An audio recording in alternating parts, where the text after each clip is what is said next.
നമസ്കാരം കുട്ടികൾക്കും സുബർ സാറാണ്. നമ്മുടെ കീം എഞ്ചിനീയറിംഗ് റാങ്ക് ലിസ്റ്റ് തയ്യാറാക്കാൻ വേണ്ടി ഈ വർഷത്തെ നിങ്ങളുടെ +2 മാർക്ക് അപ്ലോഡ് ചെയ്തത് വെരിഫിക്കേഷൻ ഉള്ള ടൈം ആയിട്ടുണ്ട്. കുറച്ച് പ്രൊസീജിയേഴ്സ് ഒക്കെ ഉണ്ട്. നിങ്ങൾ അത് കൃത്യമായിട്ട് നോക്കി എല്ലാ കാര്യങ്ങളും ക്ലിയർ ചെയ്തിട്ട് വേണം അടുത്ത സ്റ്റേജിലോട്ട് പോകാൻ. ഇതാരെങ്കിലും ചെയ്യാതെ പോയാൽ കഴിഞ്ഞു. നമ്മൾ ഇത്രയും നാളും ചെയ്തതിന് ഒരു പ്രയോജനം ഇല്ലാതാവും.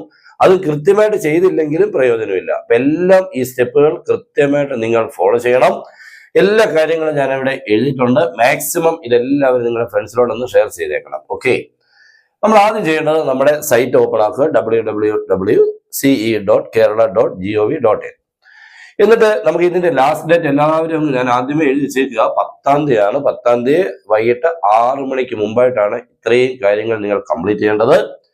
ഒന്നാമത്തെ നിങ്ങൾ അതിനുള്ളിൽ കയറി കീം 2025 കാൻഡിഡേറ്റ് പോർട്ടൽ ലിങ്കിൽ ക്ലിക്ക് ചെയ്ത് നിങ്ങളുടെ ആപ്ലിക്കേഷൻ നമ്പർ, പാസ്വേഡ് എല്ലാം അപ്ലോഡ് ചെയ്തുകൊണ്ട് നിങ്ങളുടെ അടുത്ത മെനുവിലോട്ട് കയറണം. +2 മാർക്ക് വെരിഫിക്കേഷൻ ഫോർ എഞ്ചിനീയറിംഗ്.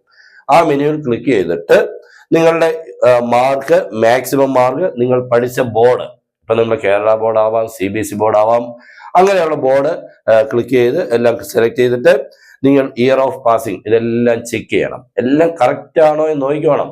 എല്ലാം ടൈം എടുത്ത് എല്ലാം നോക്കിയിട്ട് നിങ്ങളുടെ മാർക്ക് എല്ലാം കാര്യങ്ങളെല്ലാം ഓക്കെ ആണ്, നിങ്ങളുടെ എല്ലാ കാര്യങ്ങളും ഓക്കെ ആണെങ്കിൽ ഇഫ് യെസ് നോ ചേഞ്ച് എന്നുള്ളത് ക്ലിക്ക് ചെയ്യുക.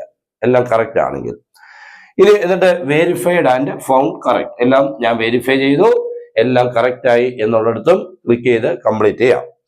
ഇനി ഇതല്ല, നിങ്ങളുടെ എന്തെങ്കിലുമൊക്കെ ചേഞ്ചസ് ഉണ്ട്, ചേഞ്ചസ് ഉണ്ടാവുന്നിടത്ത് മാത്രം, അങ്ങനെയുണ്ട് കേട്ടോ. കുറേ കാര്യങ്ങൾ കാണും. അതിൻ്റെ ചേഞ്ച് ഉള്ളിടത്ത് നമ്മൾ ഇഫ് നോ, നിങ്ങളുടെ മാർക്ക് കറക്റ്റ് അല്ല, ഏതെങ്കിലും ഒരെണ്ണം മിസ്മാച്ച് ഉണ്ടെങ്കിൽ ചേഞ്ച് റിക്വയർഡ് എന്നുള്ളിടത്ത് നിങ്ങൾ ക്ലിക്ക് ചെയ്യണം. ചേഞ്ച് റിക്വയർഡ് എന്നുള്ള ക്ലിക്ക് ചെയ്ത ശേഷം വെരിഫൈഡ് ആൻഡ് ഫൗണ്ട് മിസ്മാച്ച് അവിടെയും ക്ലിക്ക് ചെയ്തിട്ട് ഇനി ഇതിന്റെ നിങ്ങൾ ഒരിക്കലും അവിടെ നിങ്ങൾക്ക് തിരുത്താൻ പറ്റില്ല, നിങ്ങൾക്കായിട്ട് ഒരിക്കലും തിരുത്താൻ പറ്റില്ല എന്നുള്ള കാര്യം ഓർത്തോണം. നിങ്ങൾക്ക് ഇതിൽ ചെയ്യാൻ പറ്റുന്നത് നിങ്ങളുടെ മാർക്ക് ലിസ്റ്റ് ഏതൊക്കെയാണ്, മീൻസ് ചേഞ്ച് ഉണ്ടായതിനെ ബേസ് ചെയ്യുന്ന പ്രൂഫ് നിങ്ങൾ PDF ആയിട്ട് ആ സൈറ്റിൽ തന്നെ അപ്ലോഡ് ചെയ്യണം.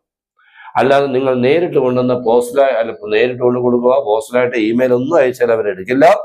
നിങ്ങൾക്ക് ചെയ്യാൻ പറ്റുന്നത് PDF ഫോർമാറ്റിൽ നിങ്ങൾക്ക് ഇതെന്ത് ചെയ്യാം, അപ്ലോഡ് ചെയ്യാം. ഇങ്ങനെയാണ് ഈ വർഷത്തെ +2വിന്റെ വെരിഫിക്കേഷൻ നടക്കുന്നത്. ഇതെല്ലാം കൃത്യമായിട്ട് വരുമ്പോഴത്തേക്ക് ബാക്കിയെല്ലാം നിങ്ങൾക്ക് ഓക്കെ ആവും. ഇതെല്ലാം നന്നായിട്ട് നോക്കുക, കൃത്യമായിട്ട് നോക്കി വേണം ചെയ്യാൻ. ഓക്കെ, ഇത് വളരെ കുറച്ച് കുട്ടികൾക്ക് മാത്രമായിരിക്കാം ചിലപ്പോൾ ഉണ്ടാകുന്നത്. ഇനി ഏതെങ്കിലും ഒരെണ്ണം, ഇത് കുറെ കാര്യങ്ങളുണ്ടല്ലോ, ഏതെങ്കിലുമൊക്കെ എവിടെയെങ്കിലുമൊക്കെ ചേഞ്ച് ഉണ്ടാവും. ഇതെല്ലാം ക്ലിയർ ചെയ്ത് വേണം പോകാൻ. ഓക്കെ, എല്ലാവരും നന്നായിട്ട് നോക്കുക. നമ്മുടെ അടുത്ത കാര്യങ്ങളെല്ലാം ഉടൻ തന്നെ വരും. നിങ്ങളുടെ റാങ്ക് ഉണ്ട് അല്ലേ, അത് വളരെ എല്ലാവരും ചോദിക്കുന്നതാണ്, അതൊക്കെ നോക്കുന്നുണ്ട്. ഓക്കെ, അപ്പൊ എല്ലാവരും നമ്മുടെ ചാനൽ ഫോളോ ചെയ്യുക, മാക്സിമം ഇതൊന്ന് ഷെയർ ചെയ്തേക്കണം. ഓക്കെ, അപ്പൊ എല്ലാവർക്കും best wishes and good bye.